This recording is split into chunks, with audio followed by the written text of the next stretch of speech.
I want to start off today's daily financial news with a quick review of a post or tweet that I saw Brad Lee put out yesterday. I thought it was very wise and very valuable, and I thought it was something that would warrant discussion in this group and maybe give you something to think about.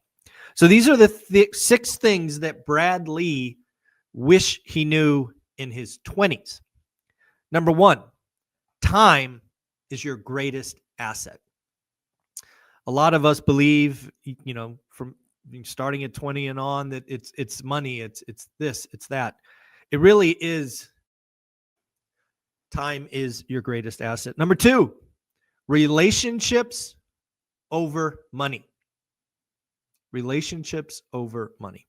Number 3, failure is feedback. Pretty wise. Number 4, consistency beats talent.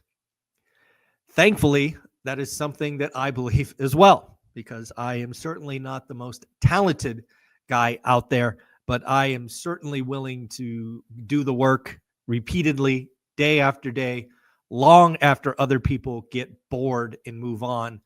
I am still in the mud doing the work. So again, consistency beats talent. Number 5, health is wealth. This is something that I will be taking on the chin in 2025. We're talking again with Dr. Gross tomorrow, looking over my labs and numbers. We will share it all with you here because I want to see what kind of transformation, this old guy can get done in a year. So health is wealth. And finally, happiness is a choice. Happiness is a choice. And that one really hits because when you get the opportunity to interact and network with hundreds and sometimes thousands of people, you really start to unearth people's orientations, right? Are you glass half full or glass half empty? It is certainly a more enjoyable life if you are a glass half full. If you kind of live in the doom loop and echo chambers, it has to be a miserable, stressful life. So again, I just thought I would share those with you. I don't normally start off the daily financial news with a tweet or a post, but I want to give Brad Lee his flowers. I thought that was a well-timed, well-put-together list of 6 things he wished he knew in his 20s. On to the daily news. We got Fed member Daly from San Francisco saying, we are ready to raise rates if inflation breaks out again. Well, Ms. Daly, I think based on the numbers, we will see headline inflation on Wednesday tick up. And given food costs and the like at the commodity sector, we may be on the cusp of inflation accelerating. Wells Fargo analysis talking about CPI data this week to show a stalling fight against inflation. Now, remember, folks, we've been talking about this for quite a while on this show, usually on Sundays with Mr. Dan Bird. This base effect is rough this month, meaning we're rolling off a small number. So having the CPI tick up this week, kind of predictable, but it does get better for the next 4 or 5 months. Again, the math looks like CPI could be under 2% by, let's call it April, maybe May. But definitely we are going to see a news cycle talking about inflation. Why? Because the Fed will be meeting the following week and likely cutting again. We've got some economist, Chris Rupke. Fed does not need to be tinkering with the economy. Well, unfortunately, I believe they're going to be tinkering with the economy. Chris says they will cut in December, but the next move is anyone's guess. Again, this is something that I've been bringing you to this channel for quite a while. I think the Fed cut in December is telegraphed. They're going to do it. But there's a chance, a non-zero chance they do not cut at all in 2025, and probably a decent chance they don't cut in the first half of 2025. Not to be outdone, Joseph Lavorgna says that there is no reason to cut. They should pause. They are risking a speculative bubble. That is something to think about. I want to highlight Jason Pritchard. He was nice enough to spend 2 hours with our school community yesterday. We are going to be publishing this at 12 o'clock today. So if you're not a member of school, congratulations, you're getting lucky. I'm going to put it up on YouTube here at noon, simply because I want you to see what you are missing. In this 2-hour session, we talked about a guru facing 30 years in jail, federal prison, I believe. We talked about how Jason has a $200,000 private money loan going bad. This is his money he lent out to someone. We talked about getting started with only $30K and looking to build a portfolio up to 10 grand in cash flow. We talked about leveraging and growing virtual assistants. We looked at a fourplex deal that somebody was interested in. And we talked about gaining confidence in public speaking. That list and much, much more. You are in for a treat with the one and only Jason Pritchard again at noon today. I don't want to cause any bad luck or bad juju, but I am looking at the world today, and there's a chance, folks, that we have relative peace by the end of the year, maybe the end of January.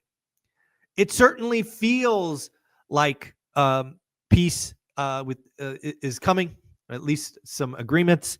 Certainly feels like the last conflict in Ukraine with Russia seems to be coming to an end. Don't know how that will be negotiated or the peace treaty, but let's all hope for peace. Let's all hope that these warring factions go back and we can stop killing tens of hundreds of thousands of people. It's not worth it. So again, let's hope that happens. Let's hope we have peace by the end of the year, if not by the end of January. That would be a great thing to wish for. Don't know if you guys watch baseball. I certainly don't. But did you guys see this? Juan Soto agreed to a 15-year contract, 15 years, for $765 million with the New York Mets. Who knew the New York Mets had that kind of big bankroll? But yes, $765 million to play baseball. Yeah, that's a lot of money. Looks like China is going after NVIDIA. Looks like they have opened an investigation for anti-monopoly. Again, they are essentially looking, I guess, at NVIDIA for being the monopoly for chips. It'll be interesting to see where that goes. Want to talk about the accountability group again, folks. We have 3 accountability groups plus the ladies of ORAT and the unicorn agents, so 5 weekly sessions. This Sunday, feedback from Jared was they talked about cash flow game, Robert Kiyosaki's cash flow game, playing that, what you can learn. Talked about fractional investing. Talked about vending versus laundry. Talked about the beneficial ownership information, BOI. This is, again, something that was supposed to be done for LLCs. I will be talking to an attorney tomorrow about the BOI, about what happened in Texas. So we will get this from an attorney tomorrow. We talked about Section 8. We talked about what other YouTube channels you should watch for good information. So again, shout out Jared and all that joined the accountability group. I will say that nobody has joined school in the last 48 hours. That's a little disappointing.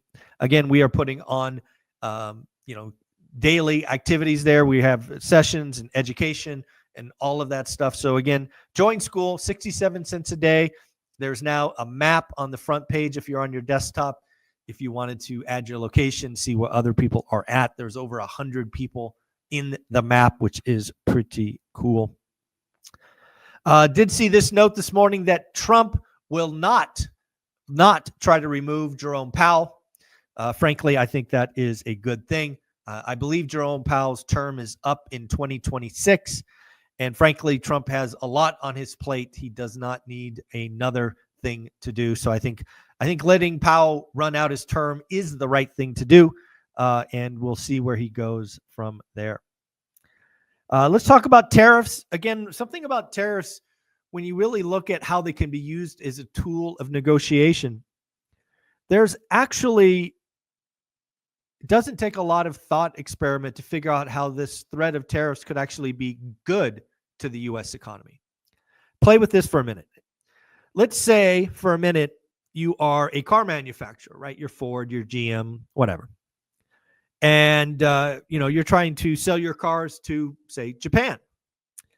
Did you know that Japan has 100% tariff on U.S. manufactured cars? That probably makes it really hard to sell Ford and GM in Japan. So what might happen? Trump may come in and say, hey, Japan, that's not fair. We are going to slap 100% tariff on Toyota and whatever other Hondas and whatever other cars come from Japan. Guess what will likely happen? I suspect Japan will simply negotiate and lower, if not remove, that 100% tariff on U.S. cars. And that's just one example. Again, there are many others out there where the trade is not fair. It's not even close to fair. So again, what would that negotiation look like? Well, you might be able to sell more cars in Japan. That would be good for our economy. We would export more stuff. Again, it is possible that tariff and the threat of tariffs will be a net positive to the U.S. economy. So again, there is obviously this threat, their response, more sales, more jobs, right? If you kind of play the dominoes of how this could go, you really could get to that direction. So again, folks, a lot of good stuff. Let's hope for peace in the world. Let's get through the CPI print on Wednesday, the PPI print on Thursday. Let's get that one last Fed rate cut. And then 2025 will be here before we know it. Can you guys believe we are already in December? Let's call it the middle of December almost. It's the 9th. How many days are left in the year? It's like 3 weeks left in 2024. Pretty wild.